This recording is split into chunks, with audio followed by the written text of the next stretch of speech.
கதை பிடிச்சிருந்ததுன்னா லைக் பண்ணவும் சப்ஸ்கிரைப் பண்ணவும் மறக்காதீங்க. கமலா ஒரு பாரம்பரிய குடும்பத்தைச் சேர்ந்த கண்டிப்பான பெண்மணி.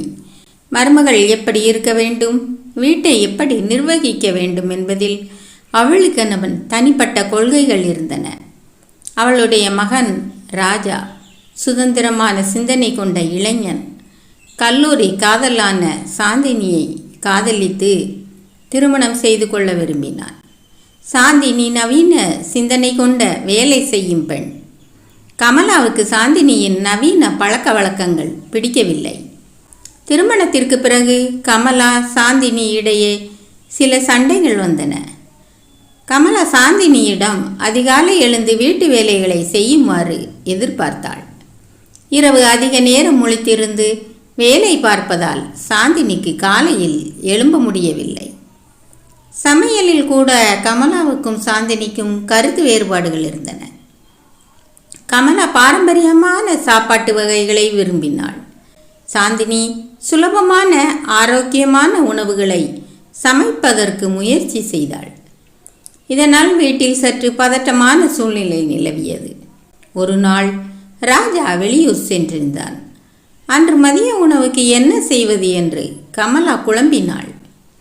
அவளுக்கு உடல்நிலை சரியில்லை. சாந்தினி இதை கவனித்து உடனே ஹோட்டலில் இருந்து சத்தான சாப்பாடுகளை ஆர்டர் செய்தாள். கமலா முதலில் மறுத்தாலும் பசி மிகுந்திருந்ததால் சாப்பிட வேண்டியதாயிற்று. மதிய உணவுக்கு பிறகு கமலா சிறிது நேரம் தூங்கி எழுந்தபோது வீடு சுத்தமாக இருப்பதையும் பாத்திரங்கள் கழுவி வைக்கப்பட்டிருப்பதையும் கண்டு அதிர்ச்சியுற்றாள். சாந்தினி அவளுக்காக கஞ்சி செய்து தயாராக வைத்திருந்தாள். அந்த சமயத்தில் சாந்தினியிடம் மனம் திறந்து பேசினாள் கமலா. தன் பாரம்பரிய எதிர்பார்ப்புகளால் சாந்தினியை பொருந்தி கொள்ளாமல் போனதற்கு வருத்தம் தெரிவித்தாள். சாந்தினியும் கமலாவுக்கு உடல்நிலை சரியில்லை என்பதை புரிந்து கொண்டு தான் சத்தான மாமியாருக்கு தேவையான உணவை ஆர்டர் செய்ததாகவும் வீட்டை சுத்தம் செய்ததாகவும் கூறினாள். மேலும் அவளுடைய நவீன யோசனைகளை வீட்டில் அமல்படுத்த முடியுமா என்று கமலாவிடம் அனுமதியும் கேட்டாள். இந்த உரையாடலால் கமலா சாந்தினியிடையே ஒரு புரிதலை ஏற்படுத்தியது.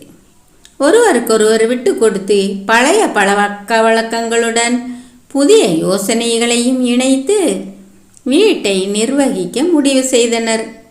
அதன் பிறகு அவர்கள் வீட்டில் சண்டைகள் குறைந்து மகிழ்ச்சியும் அன்பும் நிறைந்தது. கமலாவும் சாந்தினியும் இடையே ஒரு புது பந்தம் ஒன்றும் உருவானது.